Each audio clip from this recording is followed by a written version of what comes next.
नमस्सामि सत्कारेमि सम्मानेमि कल्याणं मङ्गलं देवयं चेयं पज्वासामि मथेन वन्दामि तिखुतो आयाहीनं पयाहीनं करेमि वन्दामि नमस्सामि सत्कारेमि सम्मानेमि कल्याणं मङ्गलं देवयं चेयं पज्वासामि मथेन वन्दामि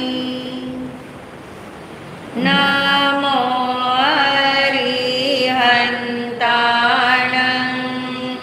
नमो सिद्धाणं नमो आयर्याणं नमो उवस्यायाणं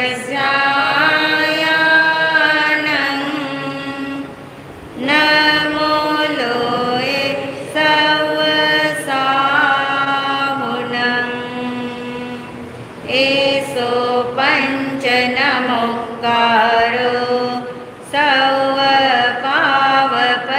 सर्वपावपनाशनो मङ्गलानं च सर्वेशं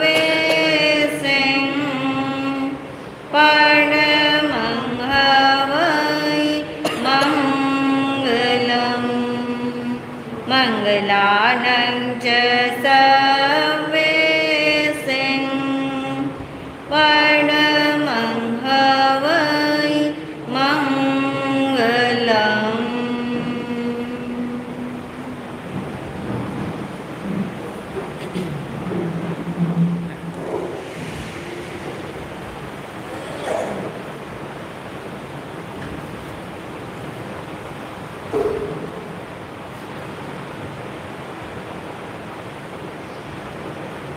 आत्मस्वरूप को ध्याने हेतु आंखें बंद करें।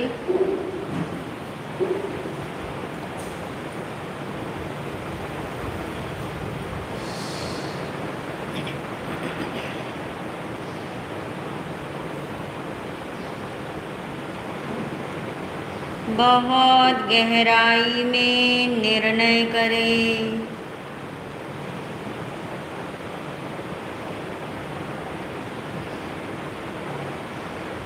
अपने होने का एहसास पक्का करें।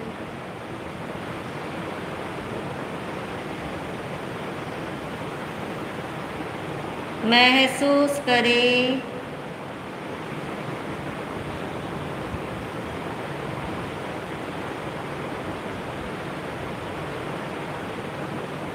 मैं आत्मा हूँ।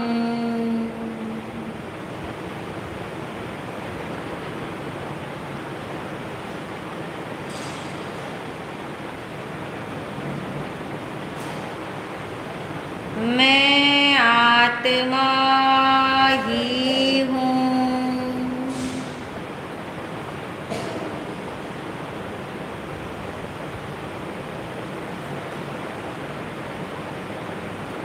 आत्मा के अलावा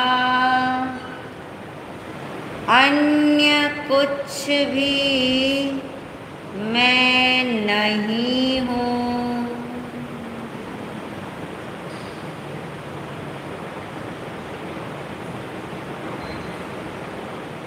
मैं शुद्ध आत्मा हूँ। मैं शुद्ध आत्मा हूँ।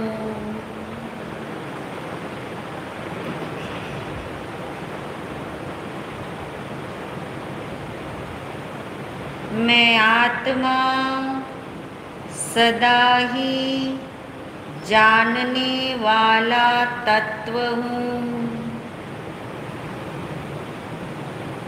जानना जानना मेरा कार्य है। जानने रूप टिक कर रहना मेरा स्वरूप है, क्योंकि मैं ज्ञाता स्वभावी हूँ।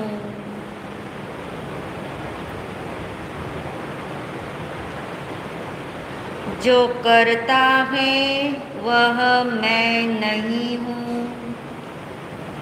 जो जानता है वह मैं हूँ। जो दिखता है वह मैं नहीं हूँ, जो देखता है जानता है वह मैं हूँ। जो क्षणिक है वह मैं नहीं हूँ, जो शाश्वत है नित्य है वह मैं हूँ। मैं आत्मा सदा ही जानता हूँ और अपने को ही जानता हूँ।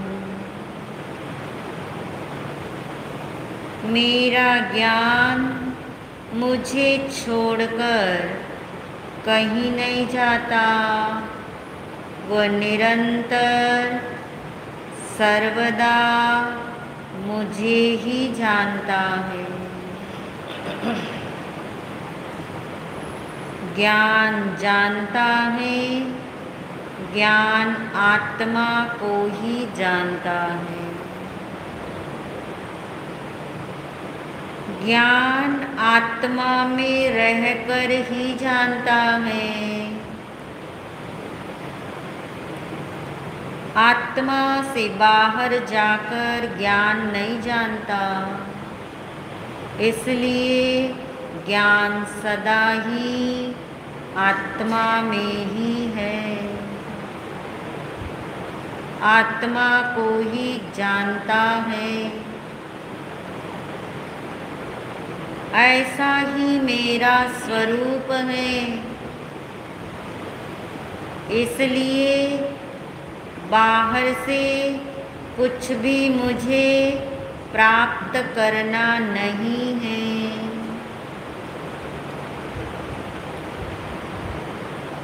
जो कुछ मेरे अंदर है वह सब कुछ मुझे ही प्राप्त है, इसलिए मैं अपने में ही रहता हूँ, अपने लिए ही रहता हूँ।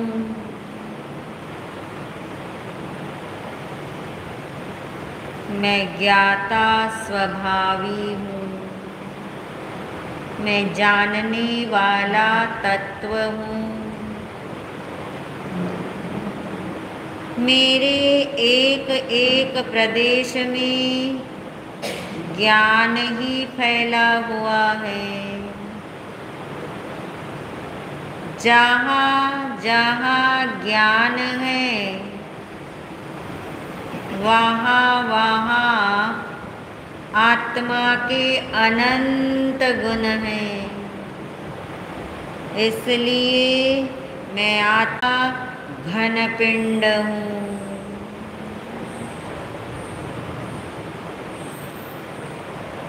अपने स्वरूप को ऐसा ही महसूस करें।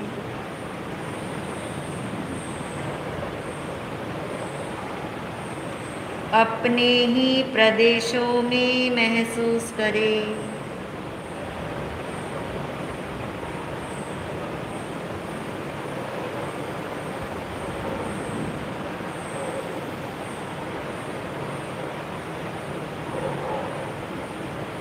मैं आत्मा सदा ही अपने में रहता हूँ।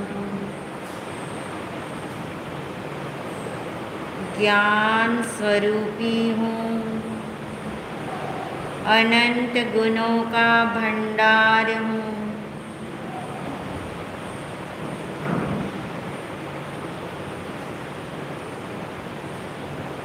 यही मेरा स्वरूप है, यही मैं हूँ, ऐसा ही मैं हूँ, इतना ही मैं हूँ।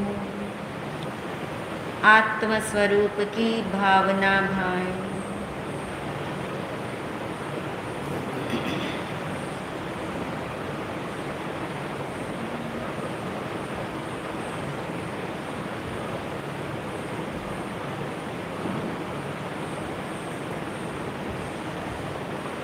ज्ञाता स्वभावी हूँ,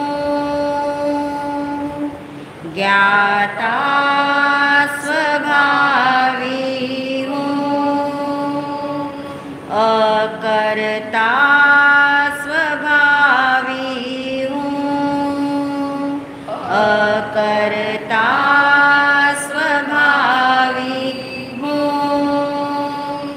जो करता है वह मैं नहीं, जो करता है वह मैं नहीं, जो जानता है वह मैं हूँ, जो जानता है वह मैं हूँ, जो दिखता है वह मैं नहीं, जो दिखता है वह मैं नहीं, जो देखता है वह मैं हूँ, जो देखता है वह मैं हूँ।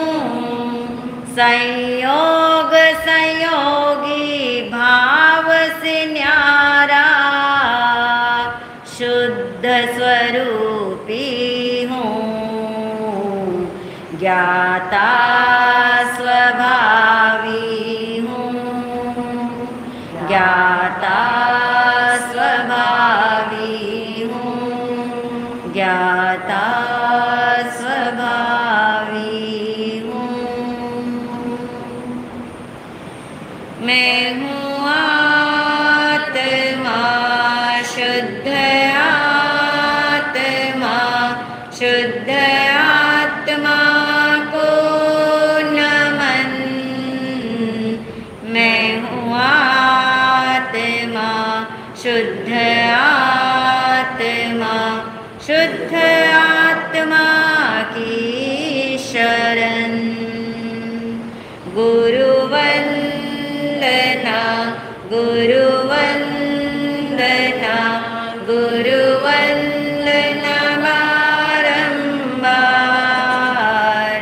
गुरुवंदना, गुरुवंदना, गुरुवंदना बारंबार। प्रसन्नता के साथ आंखें खोल सकते हैं। परम श्रद्धेय परम उपकारी महाराज श्री के चरणों में अनंत वंदन नमन। सभी शुद्ध आत्माओं को अनंत वंदन नमन। को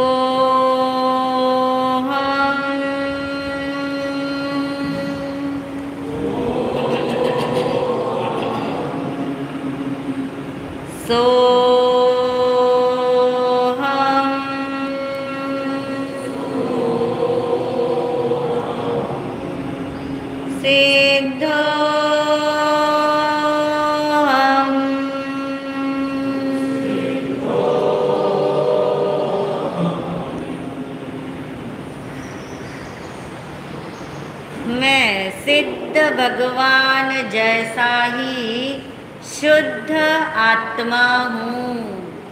अगर अपने को शुद्ध आत्मा नहीं मानेंगे तो किसका नुकसान होगा? जो शुद्ध आत्मा है उसका नुकसान होगा कि नहीं? नहीं होगा। किसका होगा नुकसान? जो नहीं जो नहीं मानेगा शुद्ध आत्मा, उसका क्या नुकसान होगा? यदि हमें नुकसान पता हो तब भी उस तरफ गति हो जाएगी, और लाभ पता हो तब भी हो जाएगी। लाभ तो हम बहुत बार सुन चुके हैं, आज हम अपना नुकसान समझेंगे यदि हमने अपने को शुद्ध आत्मा नहीं माना, शुद्ध आत्मा का तो कुछ नहीं बिगड़ा, मगर मेरा क्या बिगड़ा वो आज पहचान करेंगे। क्या पहचानने में आ रहा है? क्या बिगड़ा अपना? हाँ, यानी हमारी दृष्टि सदा के लिए मिथ्या, तो यानी मिथ्या रहेगी, गलत मान्यता रहेगी। यानी इसको और इजी करके हम समझे तो ऐसे समझ सकते हैं, यदि हमने अपने को शुद्ध आत्मा नहीं माना तो कभी भी ये शुद्ध आत्मा प्रकट नहीं होगा। समझ आ रहा है? प्रकट होना यानी जो जैसा है। उदाहरण ले लीजिए, किसी व्यक्ति ने तिल में तेल नहीं माना, किसका नुकसान हुआ? तिलों का नुकसान हुआ, तेल का नुकसान हुआ?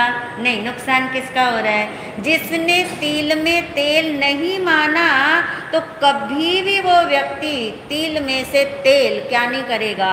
प्रकट नहीं कर सकेगा। ये बात जैसे समझ आ रही, ऐसी बात अपने अंदर में समझो कि यदि मैंने अपने को शुद्ध आत्मा नहीं माना तो कभी भी ये शुद्ध आत्मा क्या नहीं होगा?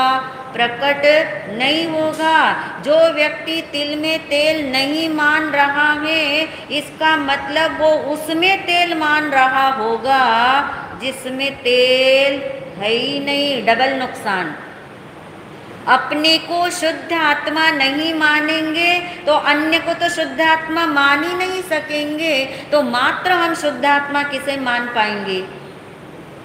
किसे मान पाएंगे? औरों को तो नहीं मान पाएंगे। अपने को तो मान ही नहीं रहे, मगर हम शुद्ध आत्मा तो किसी न किसी को तो मान ही रहे हैं। किसको मान रहे? शुद्ध आत्मा सिर्फ हम। फिर जिन्होंने शुद्ध आत्मा का स्वरूप प्रकट कर लिया, अरिहंत सिद्ध परमात्मा हमारे लिए बस वही शुद्ध आत्मा रहेंगे, मगर वे शुद्ध आत्मा ये बात हमारे लिए नहीं चाहते। तभी उन्हीं की तो पुकार है, उन्हीं अरिहंत परमात्मा की ये पुकार है कि तू अपने को क्या मान ले? शुद्ध आत्मा। जैसे तू मुझे शुद्ध आत्मा मानता है, क्योंकि मैं शुद्ध आत्मा तुझे प्रकट रूप में दिखता हूँ, मगर मेरी आंखों में, मेरे केवल ज्ञान में तू भी मुझे क्या नजर आता है? शुद्ध आत्मा। तो जैसा तू है, जैसा मैं तेरा स्वरूप देखता हूँ, ऐसा ही तू अपने को क्या कर ले? मान ले। और नहीं मानेगा तो कितना बड़ा नुकसान होगा। जैसे वे अरिहंत बने, जैसे वे सिद्ध बने, ऐसा तू कभी भी अरिहंत और सिद्ध भी नहीं बन पाएगा। अरिहंत सिद्ध क्यों नहीं बन पाएगा? क्योंकि सम्यक दर्शन नहीं हो पाएगा। सम्यक दर्शन क्यों नहीं हो पाएगा? क्योंकि दृष्टि शुद्ध आत्मा पर जाएगी ही नहीं। तो नुकसान कितना बड़ा है? समझ आया नुकसान? अपने को शुद्ध आत्मा नहीं मानेंगे तो कभी भी शुद्ध आत्मा प्रकट होने वाला नहीं। अपने को शुद्ध आत्मा नहीं मानेंगे, अन्य को शुद्ध आत्मा मान के अपना कल्याण चाहेंगे तो कभी कल्याण होने वाला नहीं है। यानी अशुद्धि को देखो या शुद्धि को देखो, दोनों में अंतर समझ आ रहा है ना? जो शुद्धि को देखेगा, शुद्ध स्वरूप को देखेगा, तो शुद्धि को देखने से वैसी ही शुद्धि एक दिन क्या होगी?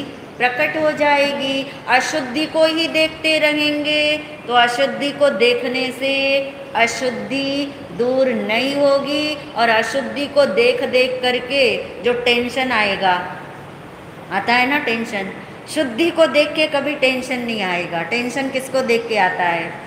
अशुद्धि को, बुराइयों को, विकारों को। अच्छाई को देख करके, सच्चाई को देख करके किसी को भी आज तक टेंशन आ ही नहीं सकता। जैसे बच्चा और नारियल के साथ घटित कर दीजिए, वो तो उदाहरण आपने पक्के से याद रखा है ना। जो बात आपको नहीं समझ आने लगे, उलझने लगे, फट से आप उदाहरण के माध्यम से उस लॉजिक को पकड़ करके इस बात को पक्का करना कि यदि वो बच्चा उस नारियल को कीचड़ वाला नारियल ही देखता रहेगा तो कभी भी वो नारियल को उठा भी नहीं पाएगा, नंबर 1, और पीने का तो सवाल ही नहीं।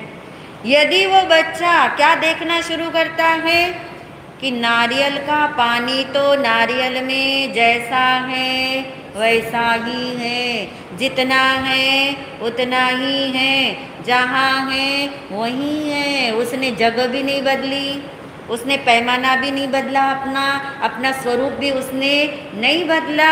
अब बच्चे को जैसे ही नारियल के पानी पर नजर जाएगी उसकी, तो कीचड़ दिखना, कीचड़ तो है, कीचड़ है, मगर कीचड़ दिखना बंद हो जाने का मतलब इग्नोर हो गया। वो कीचड़ उसके लिए गौन हो गया, इग्नोर हो गया, और उसे अब क्या दिखाई दे रहा है? नारियल का पानी। अब उसे कीचड़ नहीं दिखता, अब उसकी दृष्टि कहाँ अटक गई? नारियल के पानी का कुछ नहीं बिगड़ा, मुझे पीना क्या है? नारियल का पानी। यदि उसकी दृष्टि नारियल के पानी पे ही रहती है तो ऑटोमेटिक उसके हाथ किसको उठा लेते हैं? फिर वो हाथ दिखाई नहीं देते, गंदे हो गए। फिर उसे कीचड़ भी दिखाई नहीं दे रहा, उसकी नज़र में, उसकी दृष्टि में क्या दिखाई दे रहा? पानी। बस नारियल के पानी का कुछ नहीं बिगड़ा, तो उसने अशुद्धि को ही देखा होता। अशुद्धि का मतलब वो कीचड़ वाला नारियल, कीचड़ वाला नारियल, तो डबल नुकसान होता ना उसका। पैसे तो गए सो गए, मेहनत भी गई सो गई उसकी, प्यासा भी वो रह जाएगा, और कीचड़ वाला कह के उसे घृणा भी करेगा। हो सकता है छी छी तू तू करके वहां से वो भाग भी जाएगा, कितना बड़ा नुकसान कर रहा है। मगर वहीं की वहीं नारियल दो नहीं है, कीचड़ वाला नारियल अलग है, पानी वाला नारियल अलग है, ऐसा समझ रहे हो?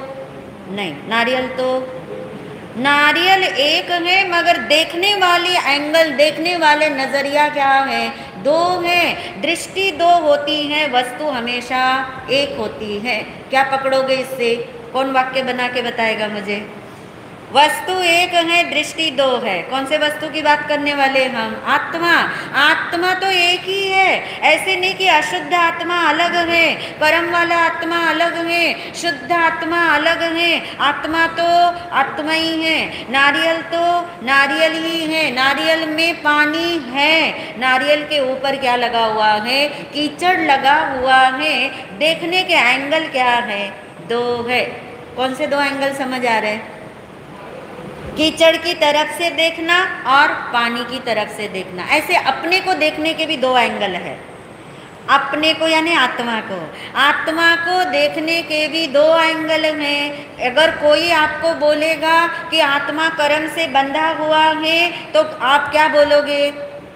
ये कौन से एंगल से देख रहा है? कर्म वाले एंगल से देख रहा है। यदि किसी ने कहा नारियल कीचड़ वाला है, तो बच्चा क्या समझेगा? अभी इसको क्या दिखाई दे रहा है? कीचड़ ही कीचड़, इसलिए ये क्या समझ रहा है? नारियल क्या है? कीचड़ वाला। यदि आपको किसी ने कहा आत्मा राग द्वेष वाला है, तो आप क्या समझोगे? ये व्यक्ति अपने को बाहर से ही देख रहा है, कीचड़ वाले एंगल से देख रहा है, राग द्वेष वाले एंगल से देख रहा है, तो कितना बड़ा नुकसान हो जाता है। होता है नुकसान, नजर आ रहा है नुकसान। नुकसान का एहसास करोगे तो लाभ की तरफ तेजी से चले जाओगे, मानने में शीघ्र आ जाएगा। उस बच्चे का नुकसान भी समझ में आता हो तो अपना नुकसान भी समझ आ जाएगा कि अनादिकाल से आज तक मैंने अपने को कौन सी वाले एंगल से देखा? कर्म वाले एंगल से देखा, राग द्वेष वाले एंगल से देखा, शरीर वाले एंगल से देखा। इसका नाम भगवान ने दिया बहिर्दृष्टि। हमने अपने को कौन से एंगल से देखा? बहिर्दृष्टि। बहिर्दृष्टि से, बहिर्दृष्टि यानी बाह्य दृष्टि, संयोग दृष्टि। संयोग दृष्टि से देखने से शरीर भी दिखाई देगा, राग द्वेष भी दिखाई देंगे, कर्म भी दिखाई देंगे, और फिर अशुद्धि ही अशुद्धि चारों तरफ दिखाई देगी। तो फिर अपने को देखने का मन करेगा क्या? और यही कारण है अनादिकाल से आज तक हमने अपने को नहीं देखा, अपने को नहीं जाना। क्यों नहीं देखा, क्यों नहीं जाना? जब भी देखा तो कैसा दिखा आत्मा? राग द्वेष वाला, पाप वाला, पापी दिखा, कसाई दिखा, अपराधी दिखा। और इसलिए हमने कभी आत्मा को देखने का प्रयास ही नहीं किया। जैसे उस बच्चे ने ये देखना शुरू किया कि नारियल के पानी का तो कुछ नहीं बिगड़ा। दूसरा एंगल कौन सा है अपने को देखने का? स्वरूप दृष्टि से देखना, अंतर दृष्टि से देखना, अंदर से देखना अपने को कि मेरा क्या बिगड़ा है। अब मेरा यानी क्या? मेरे अनंत गुण मेरे हैं, मेरे असंख्यात प्रदेश मेरे। बस ये दो भी आप याद रखोगे। वैसे तो बहुत खजाना है। अभी तो आपको सारे ज्वेल्स हमने दिखाए नहीं, दो ही तो पकड़ पाओ। पहले इन दो को पकड़ पाओ तो इतना खजाना अंदर में है कि यही मेरा स्वरूप है, जिसका इन कर्मों ने, इस राग द्वेष ने, इस शरीर के परमाणुओं ने अनादि काल से आज तक इस कर्म चक्र ने मेरा बाल भी बांका नहीं किया। जिसे आप कहते हो ना, बाल भी बांका नहीं किया, किंचित मात्र भी मेरा क्या नहीं किया, बिगाड़ा नहीं है। ये भरोसा पड़ेगा तो दृष्टि में शुद्ध आत्मा आएगा कि दृष्टि में अशुद्ध आत्मा आएगा? शुद्ध आत्मा आएगा।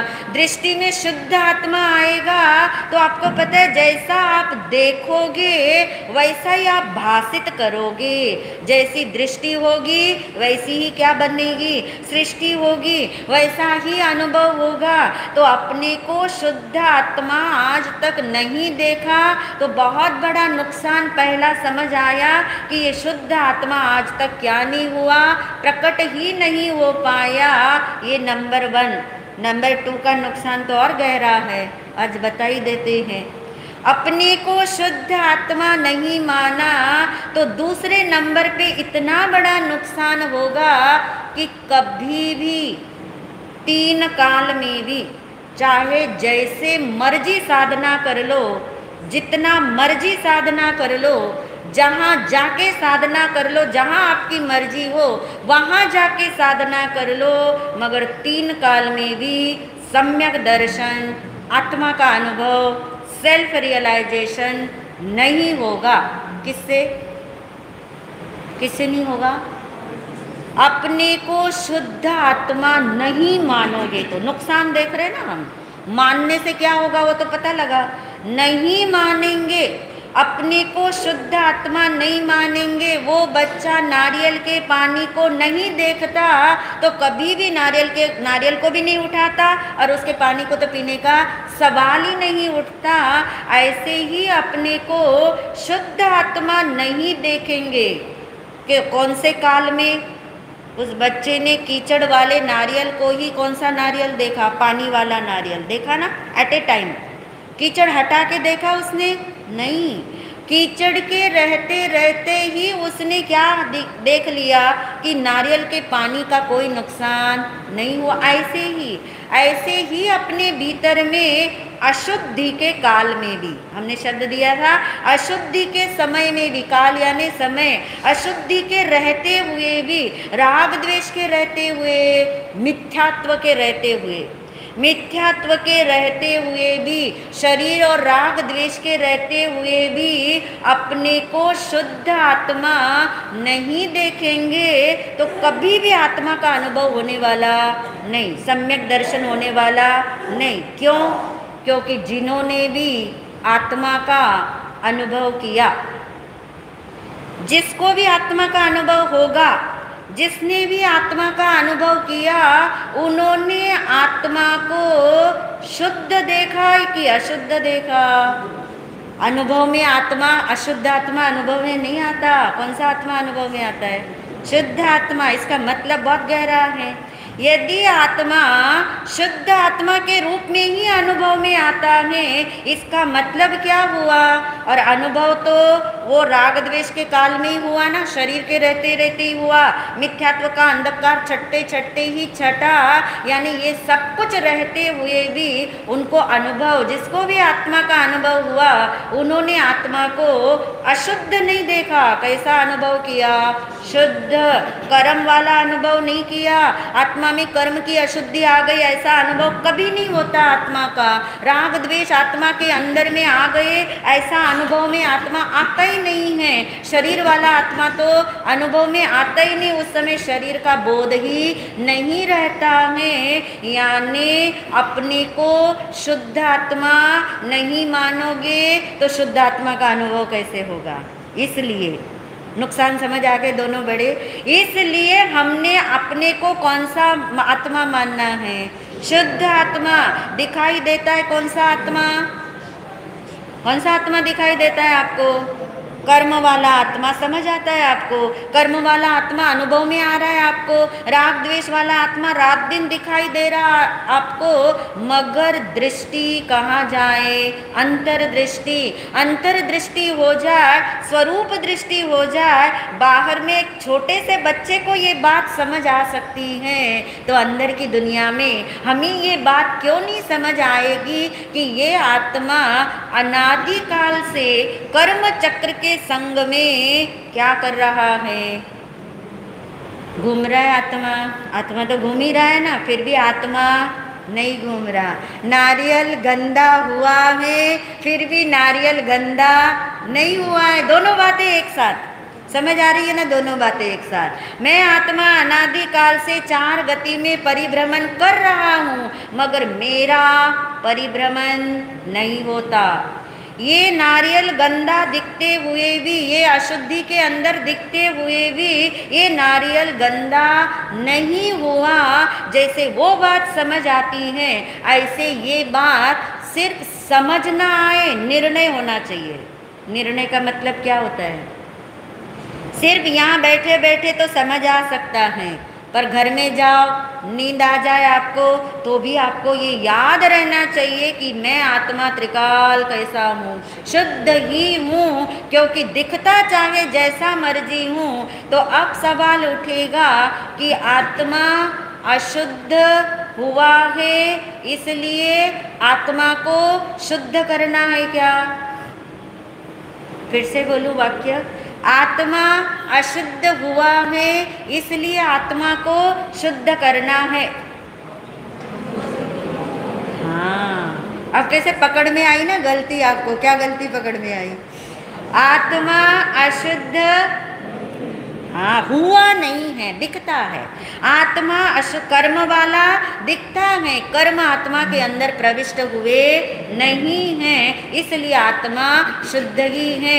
इसलिए जब आप ये सोचो कि मैं अशुद्ध हुआ ही नहीं हूँ, इसलिए मेरे अंदर में अशुद्धि का प्रवेश हुआ ही नहीं है, तो मुझे शुद्ध नहीं होना, मुझे यानी नारियल के पानी को शुद्ध होना है क्या। मैं एक उदाहरण ताज़ा आपके सामने इसलिए बनाए रखती हूँ ताकि आपको समझ आ जाए, साथ साथ रिलेट हो जाए। नारियल का पानी अशुद्ध हो गया, इसलिए वो बच्चा नारियल के पानी को शुद्ध करेगा क्या, नहीं। उसकी दृष्टि में तो पक्का हो गया कि नारियल का पानी अशुद्ध हुआ नहीं। नंबर 2, आत्मा अशुद्ध दिखाई दे रहा है, हुआ की बात नहीं कर रही अब मैं। आत्मा अशुद्ध दिखाई दे रहा है, इसलिए आत्मा को शुद्ध करना है। अशुद्ध दिखाई दे रहा है ना आत्मा, कर्म वाला दिखाई दे रहा है, राग द्वेष वाला दिखाई दे रहा है, शरीर वाला दिखाई दे रहा है, इसलिए आत्मा को क्या करना पड़ेगा, शुद्ध। सबकी गर्दन, हाँ, वो बच्चे की तरफ चले जाओ, बच्चे से अच्छी शिक्षा मिलेगी आपको। वो बच्चा नारियल अशुद्ध गंदा, नारियल गंदा हो गया है, इसलिए मुझे नारियल गंदा दिख रहा है, नारियल गंदा दिखाई दे रहा है, इसलिए वो नारियल को उठाता है, उठाएगा नहीं। यदि उसे नारियल गंदा दिखाई देगा तो वो बच्चा कभी भी नारियल को नहीं उठाएगा, क्योंकि उसे क्या दिखाई देगा, कीचड़, उसे गंदगी दिखाई देगी, तो कभी भी वो टच भी नहीं करेगा किसे, उस नारियल को। मगर किसके बल पे वो उठाने को तैयार हुआ कि नारियल के पानी का कुछ भी बिगड़ा नहीं। ऐसे घटाओ अपने ऊपर, मैं आत्मा अनादिकाल से कर्म चक्र के संयोग में घूमता घूमता दिखाई देता हूँ, इस आधार पे आत्मा को शुद्ध करना है क्या, कर्म को हटाने से कर्म हटेंगे क्या? राग द्वेष को घटाने से राग द्वेष घटेंगे क्या? इस शरीर को हटाते जाओ हट जाएगा क्या? नहीं हटेगा ना। किसके बल पे हटेगा? हटेगा तो जरूर। कर्म भी हटेंगे, राग द्वेष भी हटेंगे, ये शरीर के परमाणु भी एक दिन सदा के लिए हट जाएंगे, मगर किसके बल पे हटेंगे?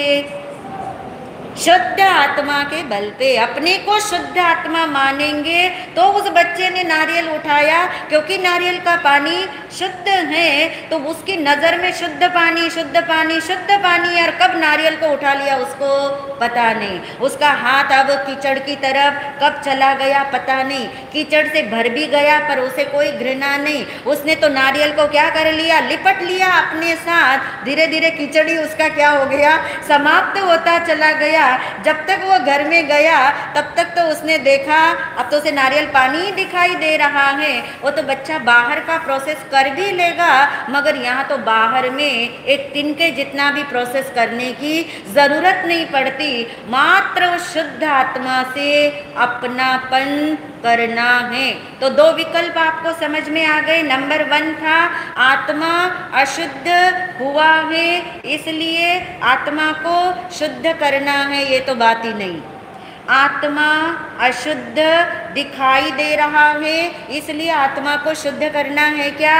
नहीं। अब नंबर 3, आत्मा शुद्ध ही है ऐसा जानकर, ऐसा मानकर यही मैं हूँ। यही मैं हूँ का मतलब क्या हुआ? मैं ही शुद्ध आत्मा हूँ, मैं ही शुद्ध आत्मा हूँ, ऐसा अपनापन करना। जैसे उस बच्चे ने किसके साथ अपनापन किया? नारियल का पानी पीना है, नारियल का पानी ही पीना है। वहाँ तो नारियल और वो बच्चा 2 थे, यहाँ 2 नहीं है। यहाँ तो मैं ही शुद्ध आत्मा हूँ, मैं ही शुद्ध आत्मा हूँ। ऐसी आत्मदृष्टि खुलती जाए, खुलती जाए, 100% खुल जाए, तो अपने आप ही उसी का नाम है सम्यक दर्शन, उसी का नाम है आत्मा का अनुभव। तो क्या मानने से अनुभव हुआ? शुद्ध आत्मा। किसको मानने से शुद्ध आत्मा? अपने को। कौन से समय में शुद्ध आत्मा मानना है? अशुद्धि के काल में ही, मिथ्यात्व के अंधेरे में ही। आप देखो ना, दीपक कोई उजाले में जलाएगा कि अंधेरे में जलाएगा? कहाँ जलाते हो दीपक? उजाले में जला के लाते हो, फिर अंधेरे में जाते हो, ऐसा करते हो?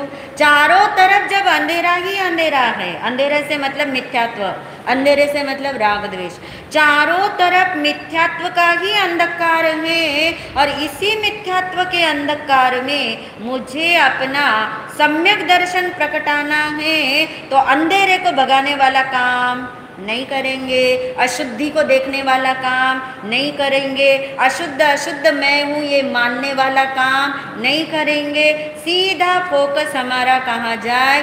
भले ही अशुद्धि है, अशुद्धि का इनकार नहीं कर रहे, भले ही अशुद्धि है यानी कर्म है, चाहे कर्म चक्र घूम रहा है, मगर मैं आत्मा घूमता हुआ दिखाई देता हूँ, मगर फिर भी मैं तो स्थिर ही हूँ। 2 बड़े बड़े हमने निर्णय किए हैं। कौन से निर्णय हमने किए वो मैं कल आपसे पूछूंगी। चाहो तो दोबारा से ये वाला प्रवचन सुन के आना, निर्णय मैं आपसे लूँगी, और तब हम इस कर्म चक्र को जो समझ रहे हैं उसके सेकंड पॉइंट पे जा सकेंगे, और सबको शुद्ध आत्मा की बात अवश्य ही समझ आएगी। ऐसे भावों के साथ ओम शांति।